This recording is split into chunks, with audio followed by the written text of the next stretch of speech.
গুৰুত্বপূৰ্ণ আপডেট আহিছে। সেই আপডেটটো আপোনালোকক জনাম। অৰ্থাৎ 17 ছেপ্টেম্বৰ তাৰিখে 11 বা 12 বজাত যিহেতু সকলোৰে একাউণ্টত 1250 টকা ট্ৰেন্সফাৰ কৰা হ'ব। 40 লাখ অসমৰ 40 লাখ হিতাধিকাৰীক যিহেতু 1250 টকা ট্ৰেন্সফাৰ কৰা হ'ব, তাৰ ওপৰতে এটা গুৰুত্বপূৰ্ণ আপডেট আহিছে। এই খবৰটো আপোনালোকৰ বাবে অতিকৈ গুৰুত্বপূৰ্ণ।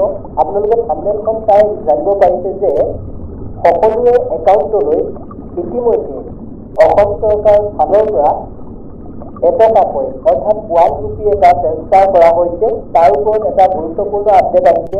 সকলোবিলাক আপোনালোকক এই ভিডিঅ'টিৰ জৰিয়তে জনাবলৈ চেষ্টা কৰিম। ভিডিঅ'টি যদি আপোনালোকে প্ৰথমবাৰৰ বাবে চাইছে তেনেহ'লে আমাৰ চেনেলটো ছাবস্ক্ৰাইব কৰি কাষৰ বেল আইকনটো প্ৰেছ কৰিবলৈ নাপাহৰিব।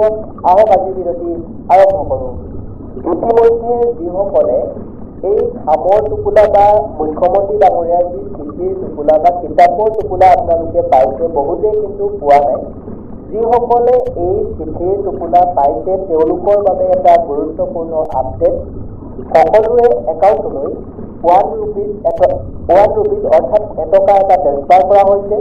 ইয়াতে আপোনালোকে দেখিবলৈ পাইছে এটা মেছেজ তেওঁলোকৰ পৰা আহিছে। ইয়াতে আপোনালোকে দেখিবলৈ পাইছে dear customer, Indian rupees 1 rupees credited to your account now। ইয়াতে আপোনালোকে যিটো একাউণ্ট নম্বৰ দিছে সেই একাউণ্ট নম্বৰটোৰ 4টা ডিজিট আপোনাৰ নাম্বাৰ থাকিব। লগতে ইয়াতে 4 ছেপ্টেম্বৰ তাৰিখে ট্ৰেন্সফাৰ কৰা হৈছে বুলি আছে ইয়াতে।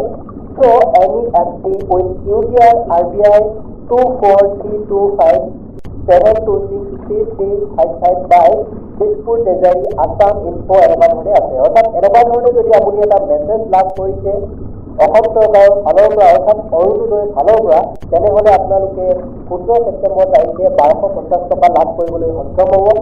যদিহে আপোনালোকে এই মেছেজটো লাভ কৰা নাই তেনেহ'লে আপোনালোকৰ বাবে এটা গুৰুত্বপূৰ্ণ খবৰ।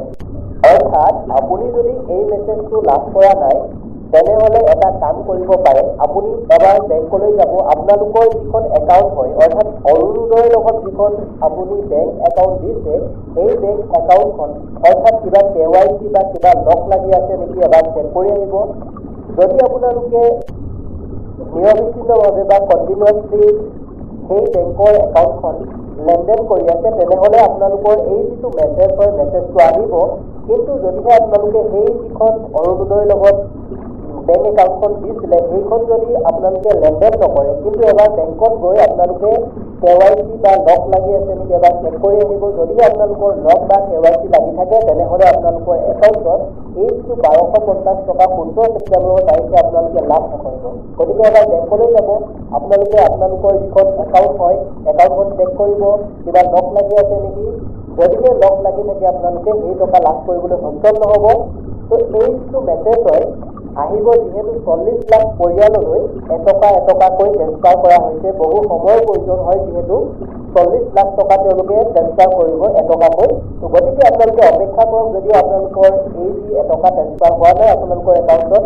তো ভিডিঅ'টি যদি আপোনালোকক ইমানেই জনাবলৈ বিচাৰিলোঁ। যদি আপোনালোকে আমাৰ চেনেলত পোনপ্ৰথমবাৰৰ বাবে আহিছে তেনেহ'লে চেনেলটো ছাবস্ক্ৰাইব কৰি কাষৰ বেল আইকনটো প্ৰেছ কৰিবলৈ নাপাহৰিব আৰু লগতে বন্ধু বান্ধৱী বা পৰিয়ালবৰ্গৰ লগত ভিডিঅ'টো শ্বেয়াৰ কৰিবলৈ নাপাহৰিব যাতে সকলোৱে এই ইনফৰমেশ্যনটো লাভ কৰিবলৈ